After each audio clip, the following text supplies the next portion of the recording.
By grace, we learn to sing, and in glory, heaven, we continue to sing. See, praise now that you've just done is the rehearsal of our eternal song. I love what Francis Chan said about praise and worship. He said, "Isn't it a comfort to worship a God we cannot exaggerate? That whatever you say about God right now, he is more than your words can express." Our language is limiting to an infinite God. I want us to pray. Father, thank you that you have done great and mighty things. And Lord, my language is so limited just to say great and mighty. But God, you go way beyond that. And I ask in these next few moments, you even go way beyond even, Lord God, our expectations today. Father, there are some that are hit rock bottom in some areas. But God, today, you're going to let them discover something even at rock bottom that they didn't know that was down there. So God, do something special in these next few moments. In Jesus' name, amen. If you've been in the church for any amount of time, I think you may know this Bible phrase or may even have heard it. I want you to finish it if you know it. It goes like this: God inhabits the praises of his people. We know that phrase. Many of you heard that. God inhabits the praises of his people. Can we just take for a moment as we begin to look at this passage and see how powerful it is in context? In fact, what it is, it's actually a special praise blessing that's given to us in the book of Psalms. But I have to add one other phrase to it. God inhabits the praise of his people. That's the other one. But there's one other phrase that I think you're going to be familiar with. And it's this phrase: my God, come on, finish it. Why hast thou forsaken me? Now, where are those words from? Well, that's Jesus' words from Calvary, uttered by Jesus at his darkest moment as he was hanging on the cross, right there on Calvary. These two phrases, God inhabits the praises of his people, and my God, my God. Think of those two phrases. God inhabits, my God, my God. And here's what's amazing. These two phrases are connected in the same chapter and have the book of Psalms as their context. Let me show it to you. Because Psalms 22 is how David felt at his lowest and deepest time of despair. It was a psalm, I want you to think about this, that Jesus chose to quote at his lowest moment. You know what's remarkable? Of the 2,461 verses just in the book of Psalms, Jesus chooses this one, Psalms 22, verses 1 and 2, to articulate his pain from the cross. The longest deep sea dive in a vessel was done some decades ago. In fact, it was done by Jacques Piccard and U.S. Navy Lieutenant Don Walsh, that they began to take a vessel, I want you to hear this, over 35,000 feet down in the Pacific Ocean. That, to help you, that is 120 football fields, 7 miles down. They went to a place that had 15,000 pounds of water pressure per square inch. And if there was a serious breach of the vessel, it was Jacques Piccard that said this. He said, we would have been dead before we would have known we were dead. And there were things down there, 7 miles down, that they discovered that they never would have known at the surface. And these kind of depths, those kind of pressure, it was David was going through in Psalm 22, and it started to reveal something that in that deep dive for David that he's never known before. See, Psalm 22, 1 through 2, is not only David's deep dive, it was the deep dive that even Jesus was crying out. Listen to these words, Psalm 22. My God, why have you abandoned me or forsaken me? These are crosswords, and these are David's words. Why are you so far away when I groan for help? Listen to the rest of what David says. Every day I call to you, my God, but you do not answer. Every night I lift my voice and I find no relief. This is amazing. This is deep dive. This is going to a place where the pressure is so intense that it's beginning to push in. In fact, Jacques Picard said that the pressure was so much they would hear the steel on their vessel beginning to start to crush as you're 7 miles down. You've been there emotionally. You've been there spiritually. This is David's deep dive. This is Jesus's deep dive that he goes down. And then all of a sudden, the discovery. Verses 1 and 2 is the deep dive, but verse 3 is the discovery. And this just popped off the page to me. And I'm going, yes, God, what a discovery. And David says this, yet, such an important word. That conjunction changes the whole atmosphere. Yet, you are holy and inhabit the praises of your people. Did you see the two phrases?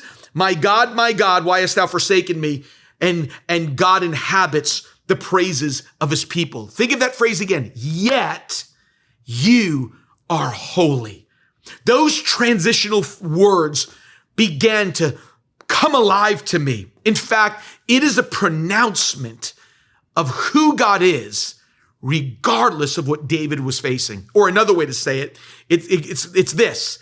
It is yet is regardless of what is going on, despite everything that is happening and changing around me, David was saying, you are the same and you remain holy. He was saying when you hit your deep dive, he said, there is a discovery of praise down in the depths that you may not have known before. You've known it in the seats. You've known it in the church. You've known it with a choir. You've known it with the music that comes from a stage. But have you ever known the worship? Have you ever known the praise on a deep dive? When you hit rock bottom, when you hit the lowest point that comes. See, what David was saying was this, my changing circumstances doesn't change you. That's the yet you are holy. My changing circumstances don't change you. In fact, God, you remain the same, even though my life, my world, and my surroundings are changing. In fact, the big theological word that's used is immutability. It's a theological word, which means God doesn't change. He always remains the same. In fact, that's what Malachi says. The prophet Malachi says it like this. God is speaking, I am the Lord and I do not change. That's despite the yet how I feel, God is still the same. You don't change, God, though everything around me is falling apart. And if I can praise you during that time, the deep dive, the pressure coming in, God, you inhabit, boy, this is such a big word. You inhabit those kind of praises. It's not just inhabit music praises or inhabit church praises. There's something important here because this is deep dive praise. It's the praise that goes up when your life seems to be going down. And it's a different kind of praise that God begins to take notice of. God says, look for me in that worship service. When you're finding something at the bottom to still lift me up and say, God, you don't change. Yet, Psalm 22:3, you are holy. It's Pastor David Jeremiah who says it like this, praise is where God lives. It is his permanent address. He is at home in praise and he manifests himself best as God in praise. And I believe that what Dr. David Jeremiah says, but I believe it a little bit more that says, God is at his best when it's deep dive praise, when we're at the lowest. You inhabit the praises of your people. The praises that David is talking about is when your lips are saying at the same time, my God, why have you forsaken me? I cry out all night and I don't even hear your voice.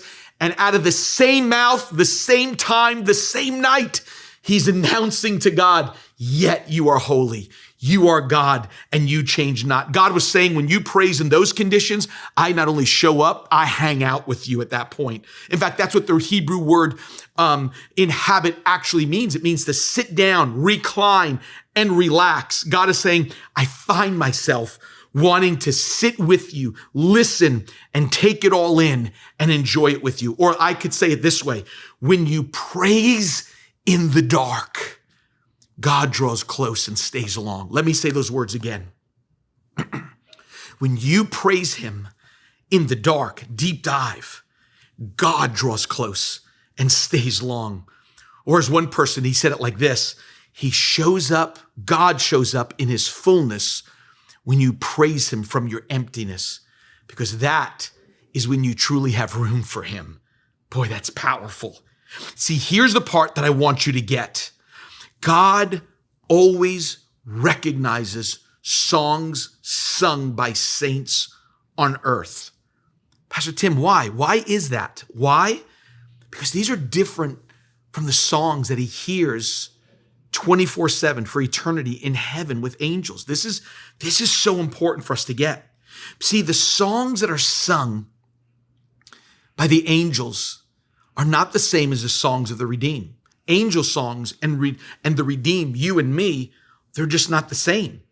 See, he always knows the song of the redeemed because it sounds different than the cherubims and the seraphims that are pronouncing holy, holy, holy is the Lord God Almighty. That chorus in heaven that God the Father, Jesus, the Lamb of God, hears every single moment of every single day. He hears that. But the redeemed song is different. Why? Because the redeemed can sing with pain. This is deep dive stuff. The angels only sing from seeing the glory of God. See, the redeemed can sing songs with cancer in their body. The redeemed can sing songs when an unsaved spouse is next to them in bed, and literally it has been a difficult week with them. The redeemed can sing praises on a deep dive when there's job insecurity.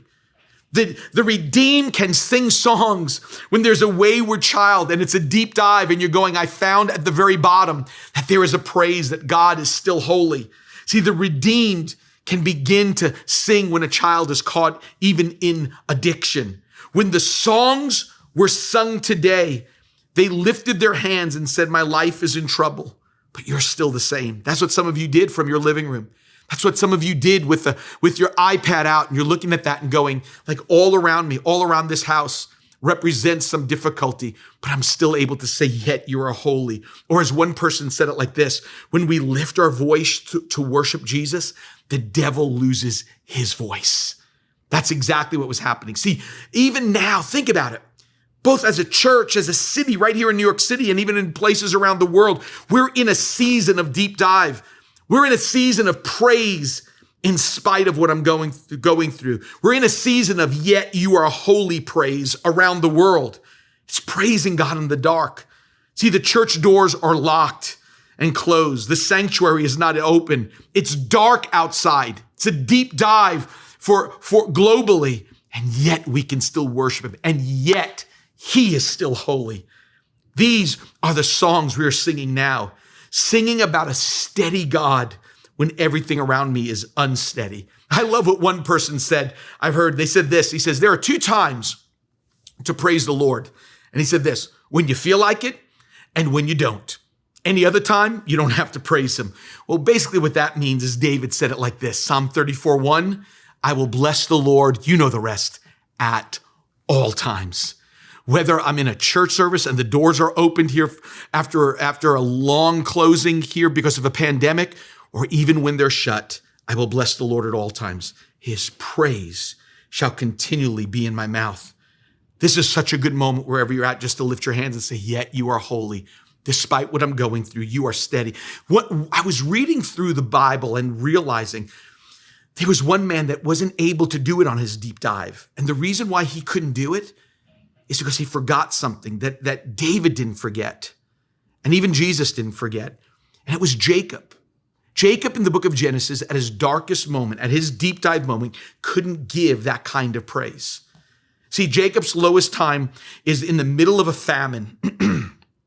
And his children are going back and forth into Egypt. And he thought of his children. He thinks Joseph is dead, his youngest.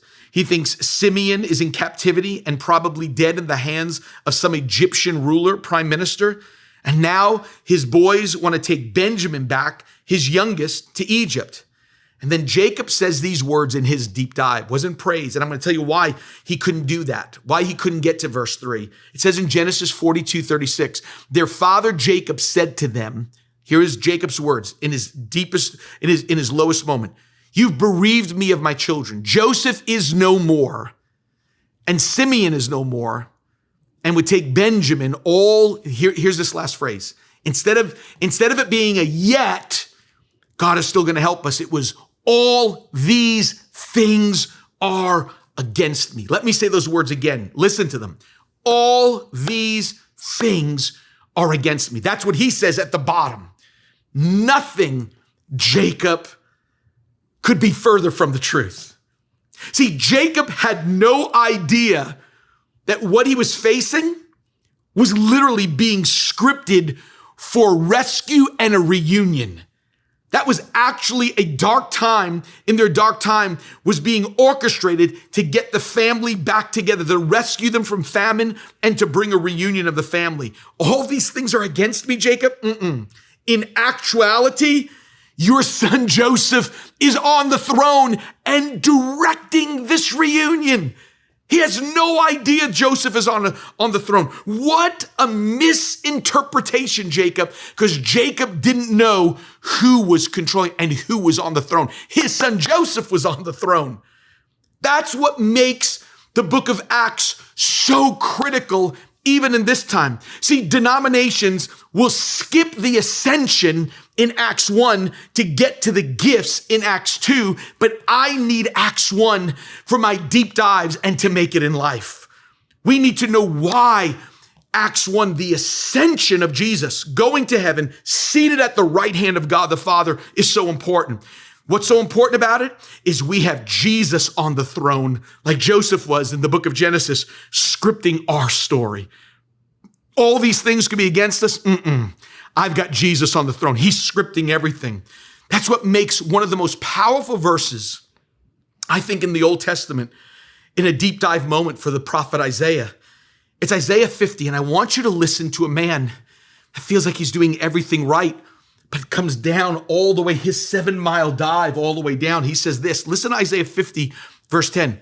Who is among you, listen to these phrases, that fears the Lord, obeys his voice, here it comes, deep dive, walks in darkness and has no light. And then he says this, let him trust in the name of the Lord and rely on his God. He found something. Isaiah found something on the bottom. I will trust in you, God. I will rely upon you. I've walked with you. I feared you. I've obeyed you. But right now, there seems to be darkness. And this is what makes this so powerful and so amazing for us. That David was able to say, my God, why hast thou forsaken me? And then end up with yet you are holy. You know, I want to finish here by telling you about another yet. It's found in the New Testament.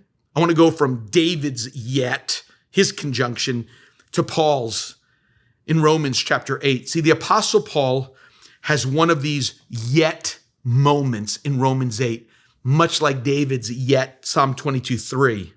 Let me read it to you. This is Romans 8:35. And I want to read down a few verses. Who shall separate us from the love of Christ? Shall tribulation, it's almost like the deep dive gets lower and lower. Shall tribulation, distress, persecution, famine, nakedness, peril, sword. He keeps crying out. He says, as it is written, and here's the bottom, for your sake, we are killed all day long. We are accounted as sheep for the slaughter. And then all of a sudden, here it comes, folks. Verse 37, yet in all these things, what things is it, Paul? I'm talking about tribulation, distress, persecution, famine, nakedness, peril, and sword. Yet in all those things, Paul gives these words, we are more than conquerors through him who loved us. Wow, let me read those again. Yet in all these things, all the deep dive stuff, we are more than conquerors through him who loved us. I love those words. In fact, I want you to just to get this down, because I think there's two things about the words more than conquerors that stand out to me. Let me give you the first one. Number one, this verse comes before verse 36. And some of you may be going like, well, obviously, but I want you to notice the words that come right before it. Here it is. Notice these words. We were considered as sheep to be slaughtered. Well, Pastor Tim, what are you getting to? You know what he was telling them? He's saying, you're sheep, yet you're more than conquerors. The sheep that are more than conquerors, wow, that doesn't even seem to go together. Conquering sheep? How silly. Not if you have Jesus as your shepherd. See, the image of sheep overcoming and conquering an enemy is laughable because sheep have no defense system. Do you know the defense system of a sheep? It's the shepherd. They have no ability to fight off an enemy. Fighting sheep is impossible, but it's not because of the sheep. We conquer because of the shepherd. That's what makes us so more than conquerors. Why? Because of the shepherd. Not because you have some violent sheep. It's because you have a great shepherd. That's what this is about. But the one that really gets me is the second thing about this phrase. Paul literally made up a Greek word at that time that never existed, more than conquerors. See, it's actually one word, even though in the English language it's three words. And Paul saw the Christian victory so amazing that he had to make up a word that didn't even exist in the Greek. See, that Greek word for more than conquerors is hupernikao, a word that starts off with the word that we would spell it as Nike, Nike. That's a Greek word, kind of sounds like footwear. It's a victory word. Nikao is the Greek word, but then Paul added hooper to it. He adds this prefix, which basically kind of means super. It's like you saying, I'm super hungry, or I'm super scared, or something is super duper, or they are super rich or super fast. Those words don't actually exist, is what Paul was saying. And he says, when you go through all these kind of things, he said, I had to make up a word for more than conquerors. Why would you do that, Paul? Because yet in all those things, in your deep dive, when you're at your lowest moment, no matter who you are as a single parent that seems to be at the edge, or whether you're a man that's going, man, I don't know if I'm ever going to get married. The loneliness is hitting. All those things are against you. And Paul says, I got a word for you, more than conquerors, that you can get to sing during this time. You can praise down there. Paul was saying, I see more than conquerors. I see people that know how to praise in the dark, singing in the dark. Singing at the bottom is what it is. That's what praising in the dark can do. There is a phrase that I would hear growing up, and I'm going to give you the origin of it. It's this phrase: Elvis has left the building. December 15th, 1956. Were the first times those words were actually uttered in Shreveport, Louisiana. Elvis has left the building. Do you know why the announcer said that? Because people wouldn't leave the building. They were waiting for another encore. They were so enthralled with this recording artist that people wouldn't leave the building hoping Elvis would come back. And they stood there for an hour waiting for him to come back, do one more thing, one more song, one more encore. The phrase meant Elvis left, he's not coming back, so you might as well go home. There are no more encores. I want to give you some hope today on your deep dive. You can never say that about God. When everything is shut down, God is into encores. When everything seems to be darkened and everybody else is going like, where is God? Just because it seems like there may be defeat in your life doesn't mean God has left the building. In fact, God hasn't left the building. Let me tell you why. God has never left the building because God was never in the building. That's Acts 7:48. I don't dwell in buildings made by hands. He doesn't dwell in the physical building called Times Square Church or in your church. In fact, the Bible says that the heavens can't even contain him. He is among us right now. And can I give you some encouragement? Doing encores in all of our lives. That's why the deep dive praise just goes, yet you are holy. Yet in all these things, we are more than conquerors. This is what is absolutely amazing. So when the wind blows and the storms come and it seems like you're getting lower and lower and getting ready to hit bottom, one of my favorite hymns always comes to mind when I'm hitting my deep dive. My hope is built on nothing less. During these dark times, during your dark times, I want to just read to you some of these verses Verse 2 says it like this: when darkness seems to hide his face. Man, that sounds like Psalm 22. That sounds like Isaiah 50. That sounds like Jacob in the book of Genesis. When darkness seems to hide his face, here it comes. Here comes the yet part. I rest on his unchanging grace. Deep dive in every high and stormy gale. Hallelujah. My anchor holds within the veil. On Christ, the solid rock, I stand. All other ground is sinking sand. But then there's verse 3 that I want to just give to you. Listen to verse 3. His oath, his covenant, his blood support me in the whelming flood.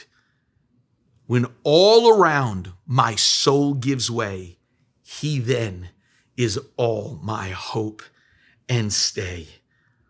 And then there's verse 1 that I don't want you to miss. My hope is built on nothing less than Jesus' blood and righteousness. Now here's the part, stay with me. I dare not trust the sweetest frame. Hold on to that phrase. I dare not trust the sweetest frame, but wholly lean on Jesus' name. What does that phrase, sweetest frame, mean? We get this from a person's frame of mind. It's an attitude that we're talking about here. And what the writer of the song was saying is you can't, because of a frame of mind, a frame of emotions, he says you can't lean on our emotions in good or bad times, but you can lean on Jesus' name. Let me just say a few things that when darkness seems to hide his face, and when you want to believe, but you don't see him, when all of a sudden you're 7 miles down at rock bottom, this is what I've learned in the dark. Let me just give you really, really quick. 1, let God define God in those times. The best place to go in dark times is the Word of God, not your own mind, not through the accusations that are happening. Some have believed ourselves and not even what God says. And we misdefine who God is because of a frame of mind. And he says, even your sweetest frame, the writer of the song says, don't trust that. Wholly lean on Jesus' name. Number 2, you will see things you've never seen before when it's dark outside. There are things you can't see in the sunlight physically that you can only see every night when God turns out the lights and sends the moon out and the stars. When God turns the lights off on our planet, look for stars. And finally, follow the tracks of the past when it gets dark. You know, New York here has faced some of the, in a long time, this winter, I think it's been almost 38, 39 inches of snow have come. And I've grown up in New York and spent almost 30 years in Detroit and back here in New York. There's some people that have never heard of a whiteout. Some of you have. It's a winter word, which means you can't see anything in front of you. It means wind and snow are all at its top velocity, and there's no visibility there, and you don't know where to go. And if you've ever driven in a whiteout, the only way to drive, I've been on highways in a whiteout, I've been on streets in a whiteout, and the only thing you can do is follow the tracks, the car tracks ahead of you. And I'm telling you, your storm is going to have tracks there that have been laid out in front of you. Tracks of the past, tracks of something and someone who has gone before you. Follow those tracks, because from the dark clouds, we will get precious water. From dark mines in the ground, we get precious stones. And from our darkest trials comes our best praise to God. This is a special moment where God is taking praise to a brand new place for us, a brand new level, maybe that we've never been before. In fact, let me take you to that place this morning as you're going lower in your mouth. It's going, my God, why have you forsaken me? Let me get you up higher when you're going through your dark time. One of the most powerful chapters in the book of Psalms, ready for this? That all of us know comes right after Psalm 22. You know it to be Psalm 23. And there's a deep dive moment there that David, I think from his "Yet you are holy," man, he gets it when he gets to this incredible psalm. You know that psalm. The Lord is my shepherd, I shall not want. But there's that one verse, verse 4. It says this, even though, you could put a yet there, a Romans 8 yet and a Psalm 22 yet. Even though I walk through the valley of the shadow of death, I'm down low, 7 miles down. I will fear no evil. Hear the words, for you are with me. That's really the question today. Because I can tell you this, when I go through those deep dive moments, I know he's with me.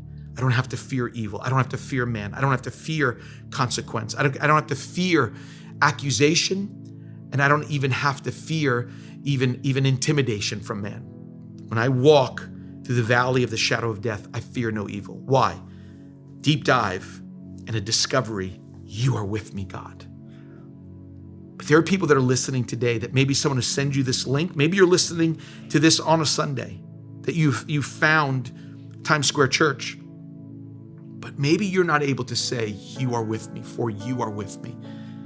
Because for you are with me means it's a relationship. It's a relationship with God. Only those who have a relationship with God can say, you can shut the doors of the church, but you're with me. We haven't met in a year, but you're with me. I'm going through a harsh divorce, but you're with me. My kids won't even talk to me, but God, I believe that you're with me. The diagnosis, God, seems that you're so far. My God, why have you forsaken me? But yet you are holy. You're with me. You're with me.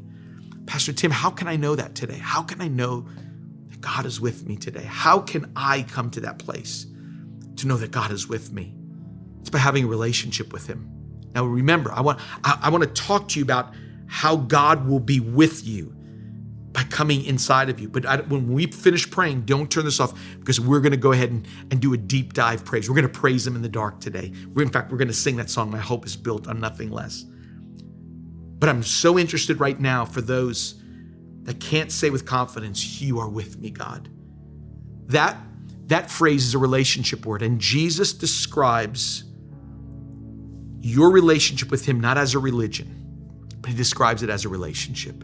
And the words that he uses in John 3:3 and John 3:5, and it's these words, you must be born again. Boy, that's such an important phrase.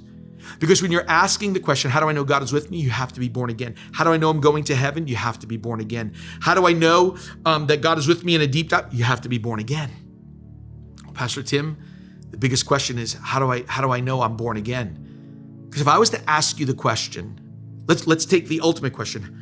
How do I know I'm going to heaven? And if you were to start with, well, I've been water baptized, or I've taken communion with Pastor Carter on Tuesday nights, or I've gone to church, or I'm a good person. All those are great things. That's not what Jesus said. In fact, Jesus says in John 3:3, no man can see the kingdom of heaven unless they are born again. So that's why we have to define what born again is, because what Jesus is saying is this: just as you've had a first birth, you need a second birth. You were born the first time physically, but you need to be born the second time spiritually. How does that happen, Pastor Tim? Well, I can spell it out for you this way. It's as simple as A, B, C. It's those three letters leads us right to the place of a relationship that in our deep dive moments, we can say, you are with me. You are with me. A is in admitting I'm a sinner. It's when I get honest with God that all of us, starting with me, have a condition called sin, and it can't be fixed with a promise, a priest, a pastor, a program. We need help to fix this, that I'm broken on the inside, and the diagnosis is sin, and I have to come clean and say, I am a sinner. I'm not a mistaker who just needs some correcting, but I'm a sinner in need of a savior. Or as one person said, we don't need a second chance, we need a second birth. How does that happen? That's the B word, believe. Believe that God sent his son to fix our sinful condition. God sent his son because we couldn't fix ourselves. If we could fix ourselves, then God putting his son through that suffering that we are going to begin to celebrate a communion together that commemorates his suffering. That would be the ultimate case of child abuse. If I could get myself to heaven by being good, then Jesus would never have to die on the cross for me. But Jesus did die on the cross, but he didn't just die. He died for me to become my sin bearer. He died the death that I should have died, lived the life I couldn't live, and gave me a reward, heaven and forgiveness I didn't even deserve. And finally, the C word is confess. Confessing Jesus as Lord.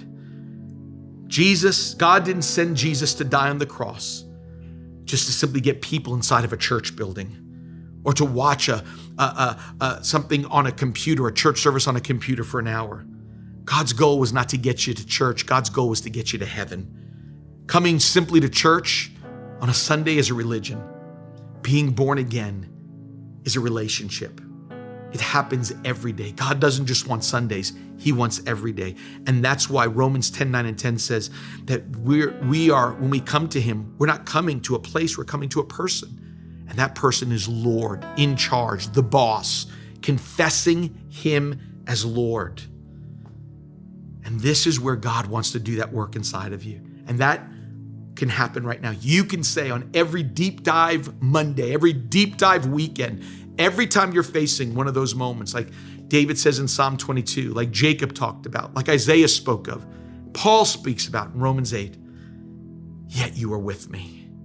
God is with me. Today, that relationship can have a beginning place. It can start today. You can be born again.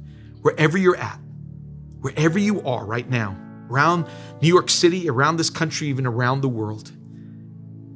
If you're by yourself, and this is part of your deep dive, and you're 7 miles down, man, the greatest thing you can do is pray while your feet are touching bottom. And God goes, I will be there with you. If you want to be born again today, I want you to pray a prayer with me. Come on. Maybe you're going to pray it as a family. Maybe even as a couple. Maybe as a student at the university that you're at. But would you pray this prayer to say, God, I need you in my life. I need a relationship with you. I don't simply need a church. I need God. Because with the doors closed, the church can't walk the bottom of those floors with you. With the pressure, 15,000 pounds of water per cubic inch, only God can do that. Keep you in those times. Okay, Pastor, then I want that relationship. Then pray this with me today. Come on, say these words with me. Dear Lord Jesus, I believe that you're the Son of God. I believe that on the cross, you took my sin, my shame, and my guilt, and you died for it. You faced hell for me so I wouldn't have to go. You rose from the dead to give me a place in heaven, a purpose on earth, and a relationship with your Father. Today, Lord Jesus, I turn from my sin to be born again. God is my Father. Jesus is my Savior. The Holy Spirit is my helper. And heaven is my home. In Jesus' name, amen. Amen. What a great beginning and what a brand new journey for you. In fact, you've made the greatest decision of your life. And that's why every single Sunday, if you've prayed this prayer, I want to challenge you today to text that word because of what you just did. Just text the word decided, DECIDED, to 51,000, 51000, decided to 51000. And we want to begin to help you on your next steps on this journey. I made you a promise that I want to take those that have just been born again and those that understand deep dive, that are walking through the valley of the shadow of death, that are walking 7 miles under, that are in Psalm 22, but are ready to do some Psalm 22:3, yet you are holy praise, praising in the dark. I want you to join with our team as they're going to lead us in that great hymn that we talked about. My hope is built on nothing less than Jesus' blood and righteousness. God bless you.